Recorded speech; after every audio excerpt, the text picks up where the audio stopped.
Good morning sir. ओह आओ आओ सूरज, exam तो खत्म हो गए, अब क्या इरादा है? छुट्टियां इसलिए गांव जाऊंगा सर। जाने से पहले आपका आशीर्वाद लेने आया हूं। बेटा सूरज, एक प्रिंसिपल, एक उस्ताद होने के नाते मेरी तमन्ना है कि मेरे विद्यार्थी देश की सेवा करें, देश की तरक्की में उसका हाथ बटाएं। तुम इस कॉलेज के बेहतरीन स्टूडेंट हो। मैं चाहता हूं कि तुम आईएएस का एग्जाम पास करके आईएएस ऑफिसर बनो और देश की खूब सेवा करो। आपका आशीर्वाद रहा तो जरूर बनूंगा सर। देश की सेवा जरूर करूंगा। All the best. Thank you very much sir. Thank you. Hi. अरे तुम कब आई? जब प्रिंसिपल साहब तुम्हारी तारीफें करके तुम्हें आसमान की बुलंदियों पर बिठा रहे थे, मैं करीब उसी वक्त आई। सुनिए, कल के होने वाले आईएएस साहब, इतनी ऊंचाई पर जाकर आप हम नीचे वालों को कहीं भूल तो नहीं जाएंगे? Don't be silly. अरे बाबा, सिल्ली विल्ली की बात नहीं, ऊपर वालों को नीचे वाले जरा कम दिखाई देते हैं, इसीलिए अभी से तुम्हें मस्का लगाकर तुम्हारी दिल में अपनी जगह परमानेंट कर रही हूँ। चलो गांव चलते हैं, नई गाड़ी हाजिर है। जी नहीं, मैं बेकार हूँ, मैं कार में नहीं जाऊंगा। तो क्या शहर से गांव तक पैदल चलोगे? क्यों, ट्रेन में जाऊंगा भाई। ट्रेन में? हाँ। टिकट बुक कर लिया है क्या? और नहीं तो क्या। ये देखो। बताओ बताओ। अरे अरे, ये क्या कर रही हो?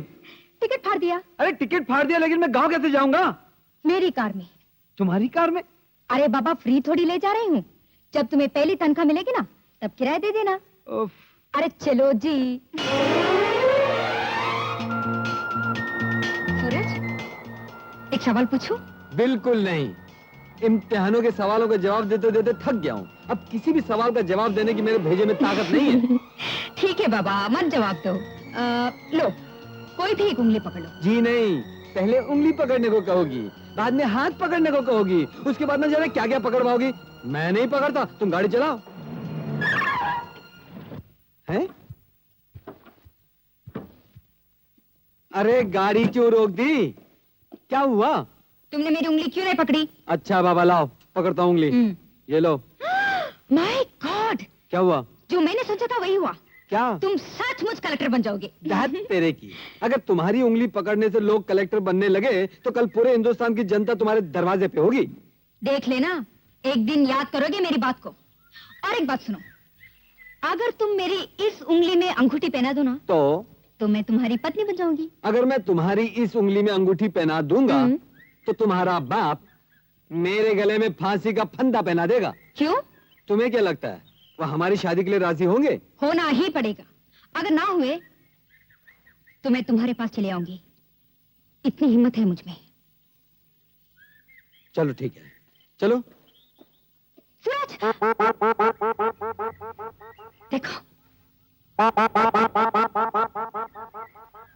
देखा, हमको देखकर वो लोग शर्मा कर भागे। शर्मा कर नहीं, घबरा कर। इस माशे को जानती हो? यह है रघु, इस गांव का मुंसिफ। अपनी पहली बीवी का खून कर चुका है और हर रोज एक नई लड़की से इश्क लड़ाता फिरता है। रघु यानी सोनन जी का बेटा? जी हाँ, आपके पिताजी का बहुत अच्छा दोस्त है।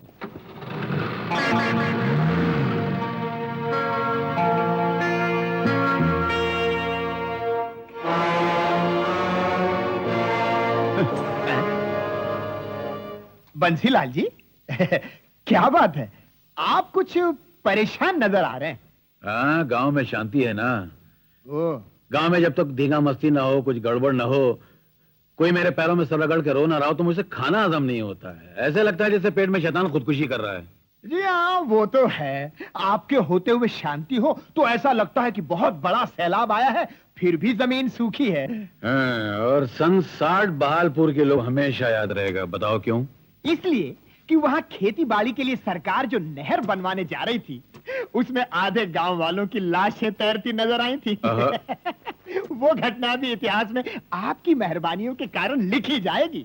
दरअसल हमने ऐसे इतिहास लिखने के लिए इस दुनिया में जन्म लिया है, मगर आजकल उस इतिहास की लिखाई कुछ बंद सी होती जा रही है। आप फिक्र मत कीजिए बंसीलाल जी, ऊपर वाला कोई ना कोई मौका इतिहास लिखने का जरूर भेजेगा। कमाल हो गया बंसीलाल जी, नमस्ते। अरे रघुराव, गांव के मुंसिफ ऐसे भागते आ रहे हो जैसे पीछे शेर पड़ा हुआ है। अरे हजूर, पीछे शेर पड़ा होता तो बहुत अच्छा होता। आपके इतिहास में एक और कहानी लिखी जाती जानते हो मैं जो नजारा देख के आ रहा हूँ आगे फोड़ने को जी चाहता है शर्मा जी।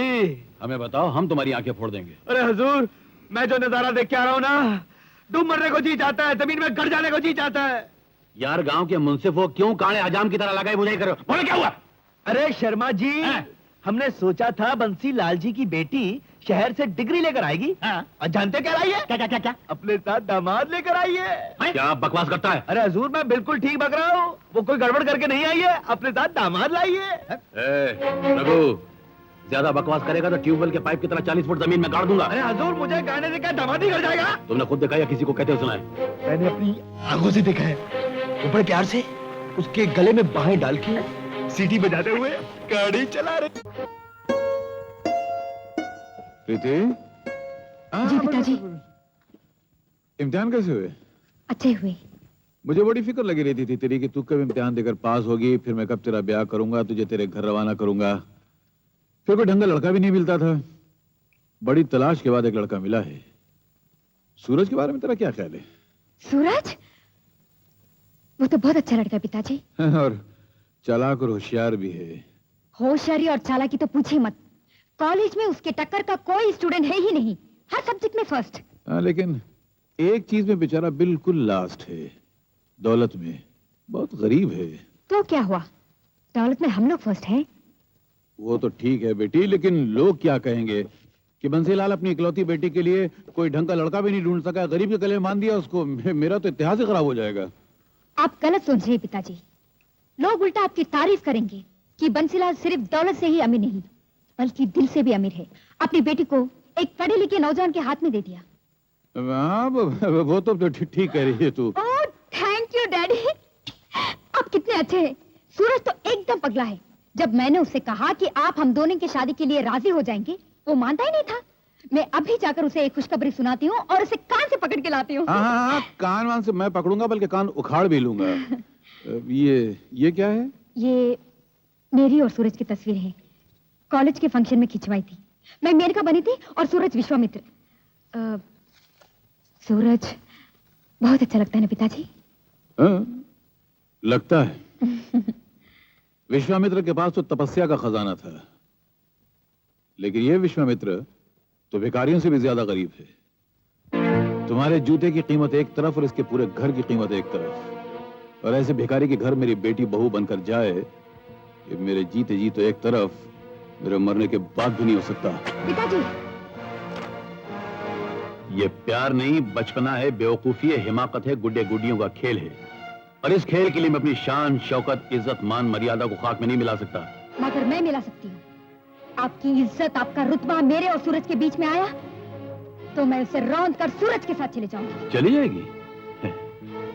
बेटी, मेरी रईसी की वजह से मेरे कई दुश्मन पैदा हो गए, इसीलिए मैंने रिवॉल्वर, बंदूक, हर किस्म के हथियार का लाइसेंस लेकर रख लिया है। मुझे मालूम नहीं था कि मेरे हथियार तुम्हारी वजह से इस्तेमाल करने पड़ जाएंगे। इसका मतलब आप सूरज की जान लेने की धमकी दे रहे हैं? ना बेटी ना, धमकी तो बुज़दिल दिया करते हैं, मैं तो दिल की बात कर रहा हूँ। अब देखना, तेरी शादी वाले दिन पान सुपारी की थाल में मैं तुझे सूरज का कटा हुआ सर तोहफे में दूंगा। पिताजी। हाँ बेटी, क्या है, मैं जबान का पक्का हूँ, जो कहता हूँ वो करके दिखाता हूँ। फिर मेरी बात भी सुन लीजिए। आप मुझे मेरी शादी के दिन सूरज का कटा हुआ सर तोहफे में देंगे और मैं उसी मन्नत में आपको अपनी लाश तोहफे में दूंगी। जब मिलाकर देख लेना किसका तोहफा ज्यादा अच्छा होगा, बाप का या बेटी का।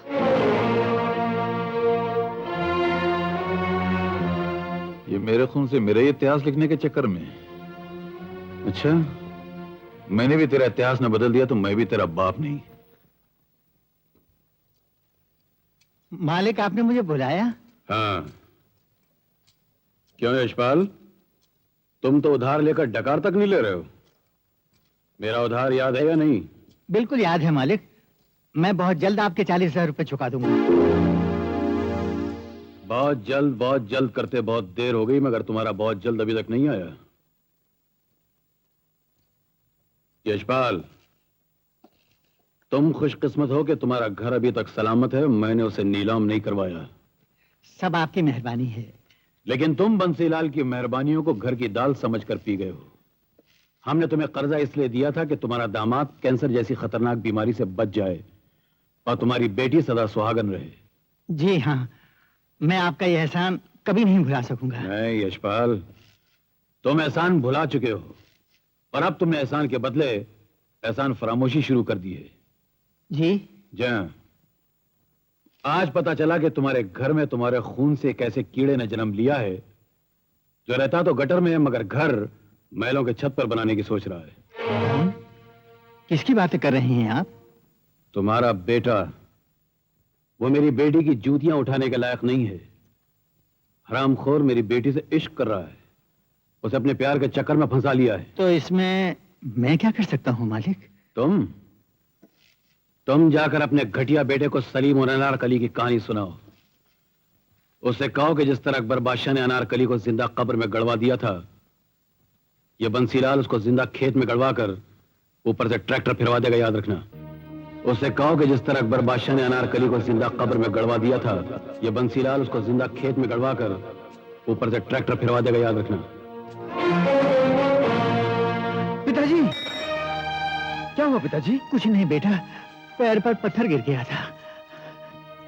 पिताजी, आप सुबह से काफी परेशान नजर आ रहे हैं। क्या दीदी की फिक्र लगी नहीं आपको? नहीं बेटा, नहीं। तो क्या आप मेरी चिंता कर रहे हैं? मेरी चिंता मत कीजिए पिताजी, मेरे इम्तिहान बहुत अच्छे हुए हैं और प्रिंसिपल साहब ने आशीर्वाद देकर कहा है कि सूरज, एक ना एक दिन तुम कलेक्टर जरूर बनोगे। भगवान उनके आशीर्वाद को सच साबित कर दे। पिताजी, पिताजी, बंसीलाल कुर्की लाया है। वो अपना घर और जमीन नीलाम करवा रहा है। चलो भैया। हाँ तो भाइयों, यशपाल का ये मकान बंसीलाल जी के 40,000 रुपए के कर्ज के बदले में नीलाम करवाया जा रहा है। ये सरकारी नीलाम है। बोली लगाना शुरू करते। चलो बोली लगाना शुरू करो। ठहरो! हमारे घर को नीलाम करने का हक किसने दिया आपको? सरकार ने, कोर्ट ने। पहले सामने खड़ा पूछ लो उससे। न नोटिस दिया न खबर की, अपने पैसे और वसीले के जोर पर नीलामी के कागज लेकर पहुंच गए। नोटिस मैंने भेजी थी, तुम्हारी नजरों से नहीं गुजरी होगी। दिखा बे। अजय, ये रहा नोटिस। बंसी जी, आप एक बात का बदला दूसरे अंदाज से ले रहे हैं। सच बोलिए, आपने नोटिस कब दिया था? यशपाल, तुम दरअसल सठिया गए हो। गरीबी के कीड़ों ने तुम्हारी याददाश्त को चबा डाला है। मैंने तुम्हें नोटिस नहीं दिया था और तुमने मालूम है क्या कहा था कि मैं आपके पैसे लौटाने के लायक नहीं हूं, कुछ दिन मुझे इस मकान में रहने दीजिए। जब मेरा बेटा कॉलेज से लौट आए तो फिर मेरी जमीन, मेरा मकान नीलाम करके अपने पैसे वसूल कर लीजिएगा। कहा था या नहीं कहा था तुमने? अच्छा चलिए, मैं झूठा सही, बुढ़ापे में मेरी याददाश्त हो गई है, मैं मानता हूँ। लेकिन आप ये नीलाम रुकवा दीजिए, मुझ पर रहम कीजिए। ये जमीन, ये छत छिन गई तो मैं अपने बच्चों को लेकर कहाँ जाऊँ? पिताजी आप तो चुप हैं। मुझे क्या मालूम, मुझसे पूछ कर ये बच्चे पैदा किए थे क्या? क्या कहा बे? सूरज! अच्छा, जोर दिखाता है। शर्मा, शुरू कर नीलामी। जी चलो भाई लोग, बोली लगाओ। अब जी रहम कीजिए, आप ये घर नीलाम नहीं कर रहे हैं, आप मेरे बच्चों की जिंदगी नीलाम कर रहे हैं, उनका भविष्य नीलाम कर रहे हैं। इतना जुल्म मत कीजिए, मैं आपके पैर पड़ता हूँ। पिताजी उठिए, किसके आगे सर झुका रहे हैं? जो हमेशा गरीबों का सर काटता है, आप इससे रहम की भीख मांग रहे हैं, जिसकी परछाई से जहर टपकता है। आपका बेटा भी जिंदा है, अपने पिता और बहन की जिंदगी का बोझ उठाने की शक्ति मेरे बाजू में है।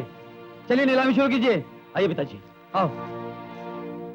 हम तो समझे थे कि यशपाल की जायदाद हड़पने की खुशी में हमें स्कॉच की पार्टी मिलेगी, लेकिन बंसी लाल जी तो हमें देसी भी लाकर डरका रहे हैं। अरे इतना ही नहीं रघु जी, सूद पे सूद मार मार के 4 के 40,000 बना लिए।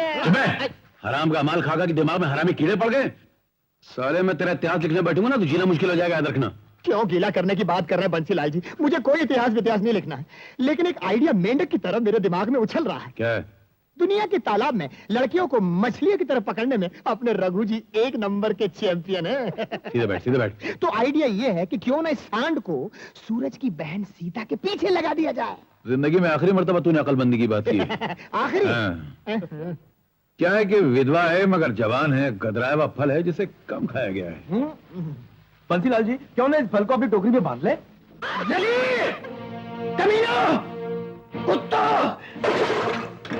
मेरी जायदाद हड़प करके अब मेरी बेटी की इज्जत लूटने का इरादा रखते हो? मैं तुम लोगों को जान से मार डालूंगा, लेकिन ये काम हरगिज़ नहीं करने दूंगा। छोड़ दो मुझे, छोड़ दो मुझे, छोड़, अरे छोड़,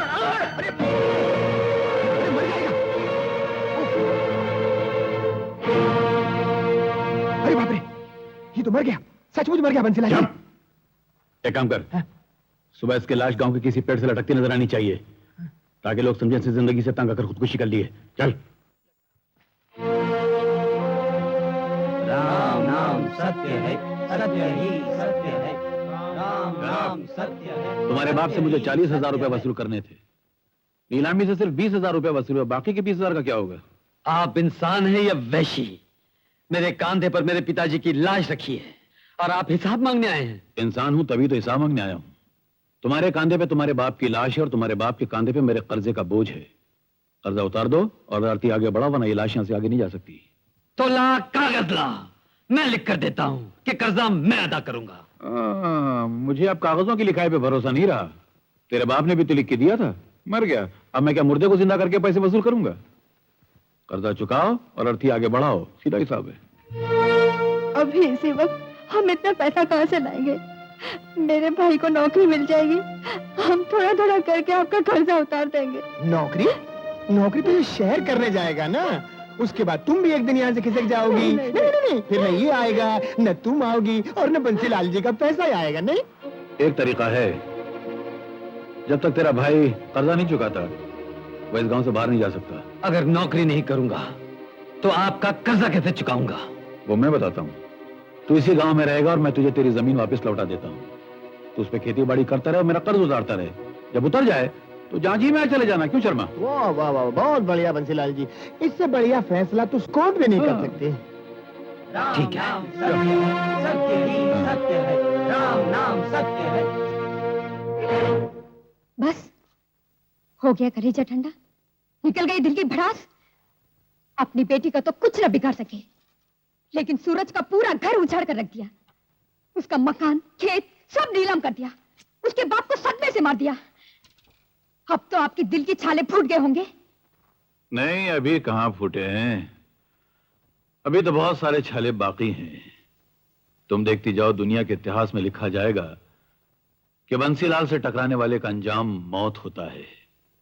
अभी तो खाली बाप मरा है, बेटा और बेटी तो बाकी है ना।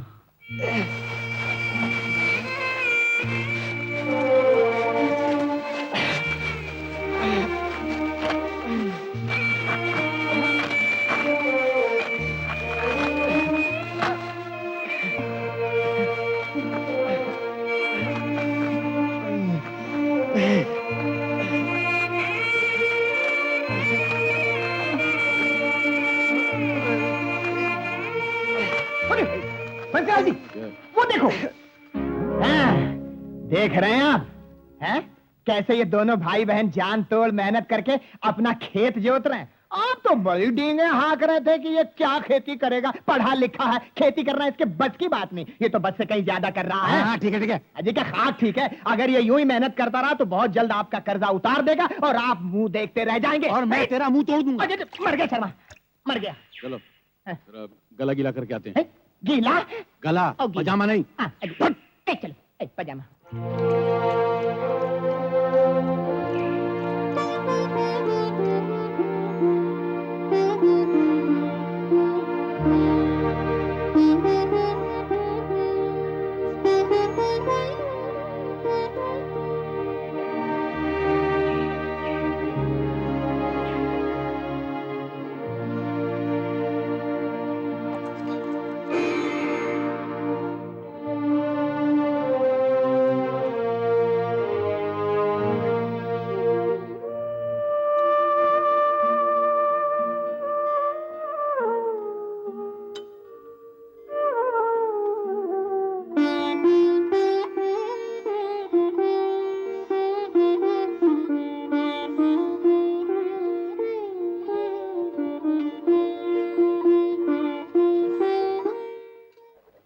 मुझे मालूम है कि आपको मालूम है, मगर आपको ये नहीं मालूम है कि वो फसल उगा के आपका कर्जा चुका देंगे। और तुझे ये नहीं मालूम कि वो फसल नहीं उगा सकेगा। कैसे मालूम?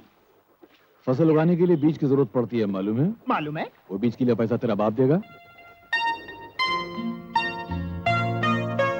सूरज, लो, इन गहनों को बेचकर तुम्हारे खेत के लिए बीज खरीद लो। तुम्हारी सारी मुसीबतों का कारण मैं हूँ। मेरी वजह से तुम्हें ये दुख सहने पड़ रहे हैं। तुमसे किसने कहा कि मैं मुसीबत में हूँ, दुखी हूँ? नहीं कहने से क्या होता है, मैं सब जानती हूँ। मेरे पिता तुमसे हमारे प्यार का बदला ले रहे हैं। लेने दो।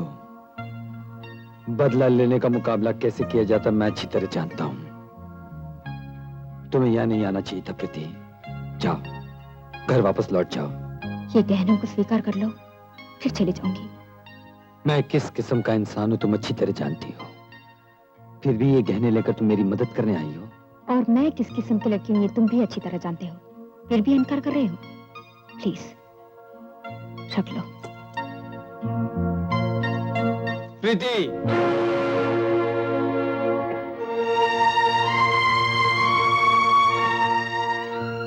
तुम इन गहनों को नहीं छोड़कर जा रही, बल्कि हमारे बीच जो संबंध है उसे तोड़कर जा रही हो। हमारा संबंध इन गहनों से बहुत कीमती है। ले जाओ इन्हें।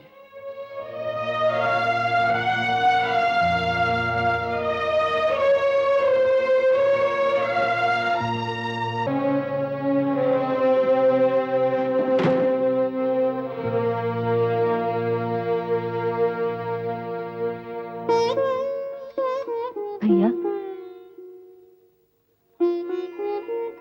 ये मेरे सुहाग की आखिरी निशानी है, जिसे तुम्हारे जीजा जी ने अग्नि को साक्षी रखते हुए मेरे गले में बांधा था। अब मौत तो उन्हें लेकर चली गई, साथ में मेरे मांग का सिंदूर भी मिटा गई। सिर्फ ये मंगलसूत्र छोड़ गई, ताकि ये हमारी तकलीफों में काम आ सके। भैया, इसे बेच दो। अब ये मंगलसूत्र एक विधवा के किसी काम का नहीं। बेच दो भैया।